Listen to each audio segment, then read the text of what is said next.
Ayy, look, yeah, ayy.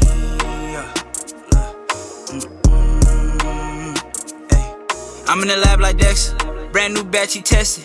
I'm with all the extras, don't try and bitch, I'm pressure.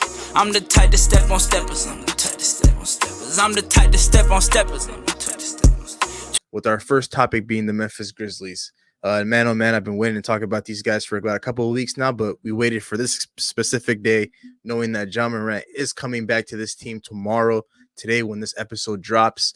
And a couple months ago, I sat here in front of you guys and I told you guys that these guys will not have a above 500 record when Ja Morant returns. And right now the Memphis Grizzlies sit with a record of 6-19.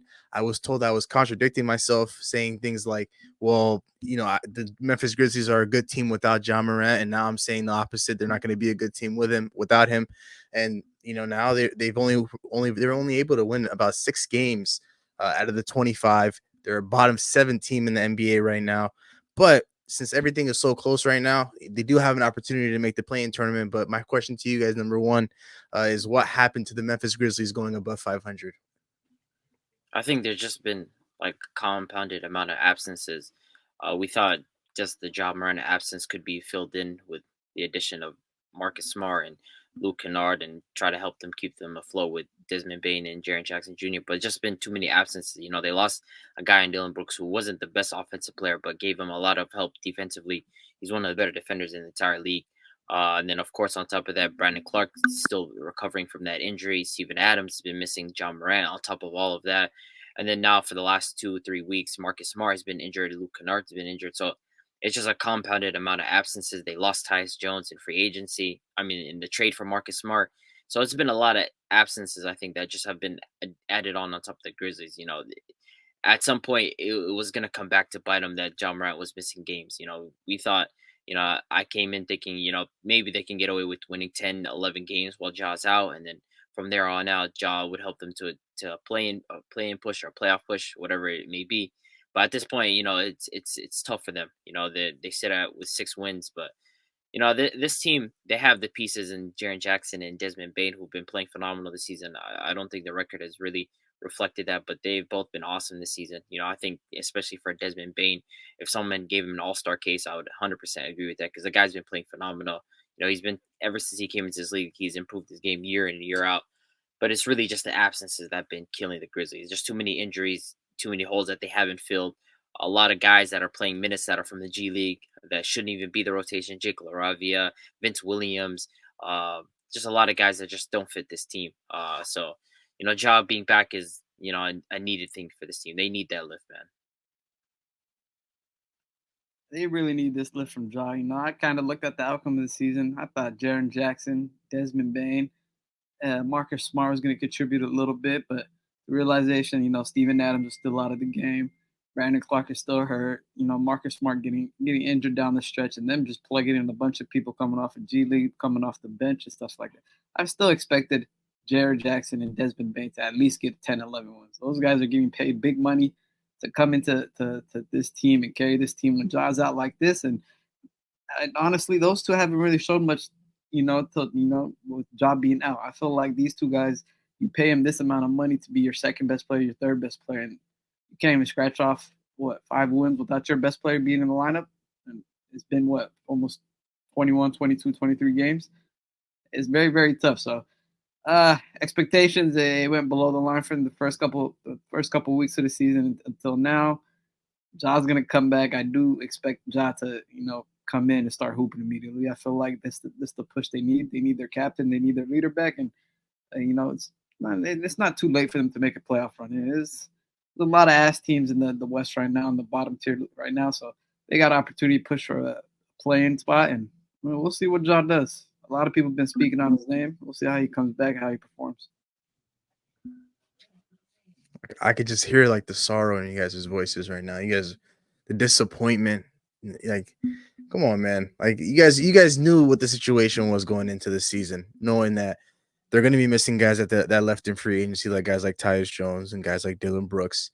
You knew the injuries that were on the table. Brandon Clark didn't start the season. Steven Adams got injured before the start of the season. So even with knowing all of that information, you guys still willingly came out here and said 15-10, and and 14-11 at worst.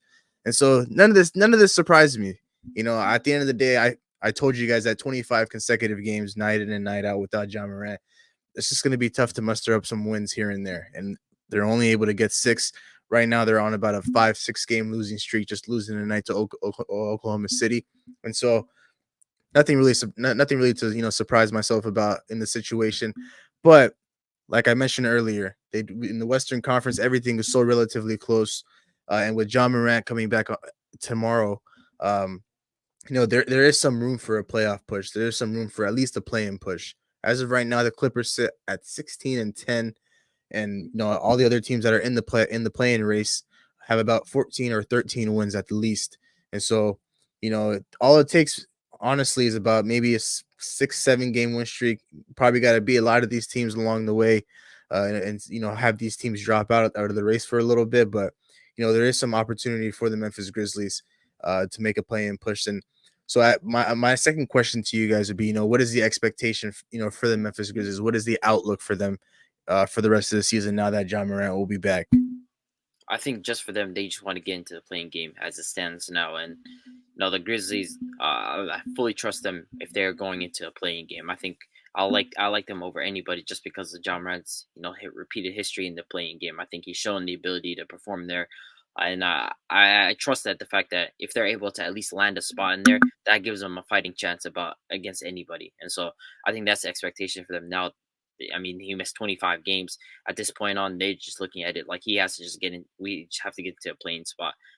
Making a top 6 push for the playoffs is a bit tough, but at least if we're starting to beat these teams along the way and we start pulling off some wins, I think the play-in is 100% the expectation as it stands now. Yeah, I agree with that for sure. I feel like playing for them is the expectation to make. I feel like in a one-off game with everybody healthy on their team, they can compete with anybody. So for me, it's them just getting together, just getting back into that basketball groove with Ja Morant coming back. I know there's still some injuries on the team. There are still missing players, but Ja's a big key piece. And if they can get to that playing tournament, they can compete with any one of those teams inside that tournament for sure.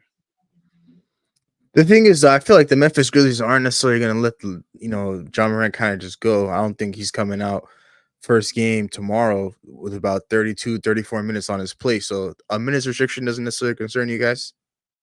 I mean, yeah, I know. I think they're definitely just going to put him on a minutes restriction to just kind of get him going. But I feel like, those first, I don't think Ja Morant's going to be completely rusty. Like, I feel like he has been working on his game silently. He's been performing. Of course, that doesn't compare to NBA level performances, but I feel like the first 3-4 games is just him getting his feet wet, and then from there on out, they're just going to make a complete push, for the play. And I think that's the expectation. I don't think there's going to be an extended minutes restriction like he's off of injury. He's fully healthy.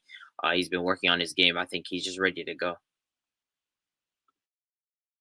Well, I think that they're going to put a minute restriction on him. Obviously, probably for the first 2 weeks, you see how he comes back, we see how his conditioning is for the first couple of weeks, and after a week and a half, 2 weeks, after like 5 or 6 games, they're gonna let him loose.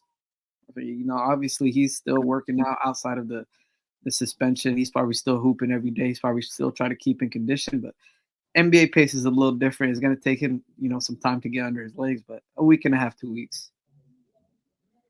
That's fair. It's going to be interesting to see how this Memphis Grizzlies team moves forward now that they have their captain back, sitting at a record of 6-19.